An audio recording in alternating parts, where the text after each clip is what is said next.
നമസ്കാരം, പ്രവാസി മലയാളിയിലേക്ക് ഏവർക്കും സ്വാഗതം. ഇന്ന് സംസ്ഥാനത്ത് 16 പേർക്കാണ് കോവിഡ് സ്ഥിരീകരിച്ചത്. ഇതുവരെ ഇന്ന് ആർക്കും നെഗറ്റീവ് ആയില്ല.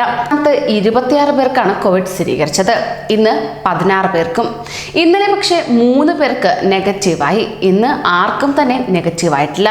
ഇന്നലത്തെ കണക്കനുസരിച്ച് കോഴിക്കോട് 10, മലപ്പുറം 5, പാലക്കാട്, വയനാട് 3, പത്തനംതിട്ട, ഇടുക്കി, കോഴിക്കോട് എന്നിവിടങ്ങളിൽ ഓരോരുത്തർ എന്നിങ്ങനെയാണ് രോഗം ബാധിച്ചിരിക്കുന്നത്. ഇവരിൽ 14 പേർ പുറത്തുനിന്ന് വന്നവരാണ്.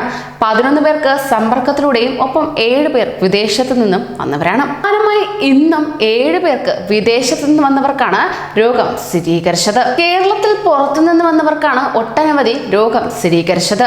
സമ്പർക്കത്തിലൂടെ നേരിയ അളവിൽ രോഗം സ്ഥിരീകരിക്കുന്നുവെങ്കിലും അത് ആശങ്കാജനകം എന്ന് തന്നെയാണ് മുഖ്യമന്ത്രി ചൂണ്ടിക്കാട്ടിയത്.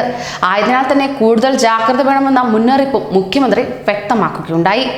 124 മലയാളികളാണ് വിദേശത്ത് കോവിഡ് ബാധിച്ച് ഇതിനോടൊപ്പം തന്നെ മരിച്ചതായുള്ള കണക്കുകളും രേഖപ്പെടുത്തുന്നത്. അങ്ങനെ പ്രതിരോധ പ്രവർത്തനങ്ങളിൽ അതാത് രാജ്യങ്ങളുടെ മുൻകരുതൽ നടപടികൾ അനുസരിക്കാൻ പ്രവാസികൾ തയ്യാറാക്കണമെന്ന് മുഖ്യമന്ത്രി വ്യക്തമാക്കുകയും ചെയ്തു. നിങ്ങളോടൊപ്പം നിങ്ങളുടെ നാട് എപ്പോഴുമുണ്ട്. വികാരമല്ല വിചാരമാണ് എല്ലാവരെയും നയിക്കേണ്ടതെന്ന് മുഖ്യമന്ത്രി ചൂണ്ടിക്കാട്ടി. ഒരാഴ്ചക്കിടയിൽ മാത്രം 39 പ്രവാസികൾക്കാണ് കേരളത്തിൽ രോഗം സ്ഥിരീകരിച്ചത്.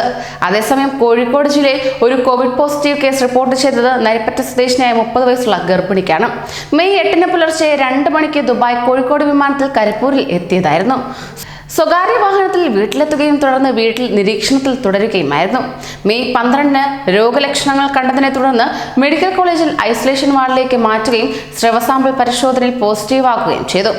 ഇപ്പോൾ ആരോഗ്യസ്ഥിതി തൃപ്തികരമാണെന്നാണ് വിദഗ്ധർ പറയുന്നത്. ഇത്തരത്തിൽ നിരവധി പേരാണ് പ്രവാസ ലോകത്ത് നിന്ന് നാട്ടിലേക്ക് വരുന്നത്.